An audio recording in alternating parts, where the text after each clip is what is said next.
ও তাই বলো, এই জন্য আমার স্বামী আর আমাকে ভালোবাসে না। হ্যাঁ, কি বলছি শোনো না, তোমার নাম কি গো? ও আমার নাম সোনা। এই সোনা নামের বৌদি না আমাকে খুব ভালো লাগে। তাই? কি বলছি শোনো না, তোমাকে না আমার খুব ভালো লেগে গেছে।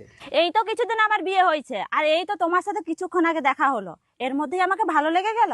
আরে আমার সুন্দরী বৌদি দেখলেই না আমার সত্যিকারের ভালোবাসা হয়ে যায়, আর তোমার সাথে আমার সেই ভালোবাসাটাই হয়ে গেছে। ও তোমার সেই ভালোবাসা নয় তো গুড় খেয়ে ভাড় ফেলে দিব? আরে না না, তোমার সাথে আমার সত্যিকারের ভালোবাসা হয়ে গেছে। আমি কি করে বিশ্বাস করব? এই ধান গাছের দিব্যি খেয়ে বলছি তোমাকে আমি সত্যিকারের ভালোবাসি। এই ধান গাছ তো 3 মাসের পর কেটে দিবে, তাহলে আমাদের 3 মাসের পর ভালোবাসা শেষ? আরে তুমি নেগেটিভ ভাবছো কেন, পজিটিভটা ভাবো না। সত্যি বলছো তো তুমি আমাকে ভালোবাসো? হ্যাঁ সত্যি বলছি। তাহলে আমাকে প্রপোজ করো।